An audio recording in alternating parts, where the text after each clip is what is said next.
तर मनमाडमध्येही मुसळधार पाऊस बरसतोय। पांझण राम गुळणा नदीला पूर आलेला आहे। नदीकाठच्या गावात पाणी शिरलंय। गावकऱ्यांचं सुरक्षित स्थळी स्थलांतर केलेलं आहे। सोबतच नागरिकांना सतर्क राहण्याचं आवाहन सुद्धा प्रशासनाकडून करण्यात आलंय।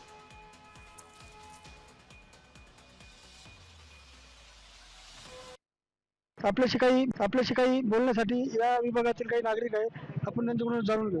हो, काय सांगाल? काल रात्रीपासून पाऊस चालू आहे आणि कसं होतं? काल रात्रीपासून पाऊस चालू आहे आणि आम्हाला रात्री 2 वाजेच्या सुमारास कधी कळालं का खूप जास्त प्रमाणात पूर आला। आम्ही आमच्या स्थानिक नगरसेवक रात्री 2 वाजता आले।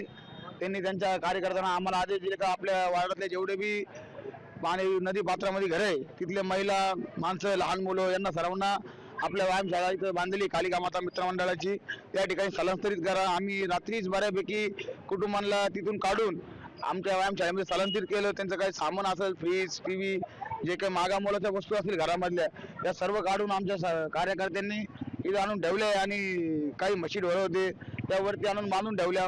वेळेआधी कळालं म्हणून आम्ही या सगळ्या गोष्टी करणं शक्य झालं। आता इथून पुढे आमचे आमदार सुहासांना कांदे यांनी सुद्धा सुरक्षा भिंतीचं काम करून ते मंजूर झालेले आहे।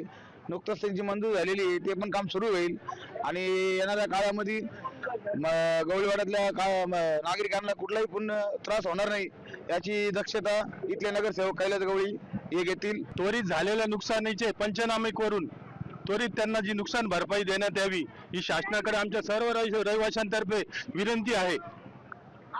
एकंदरीतच नाशिक जिल्ह्यात काल रात्रीपासूनच मुसळधार पाऊस सुरू असल्याने नागरिकांचे मोठ्या प्रमाणावर हाल होत असून या ठिकाणी पुराचे पाणी हे लोकांच्या घरात घुसल्याने नागरिकांची देखील तारंबळ उडवली आहे।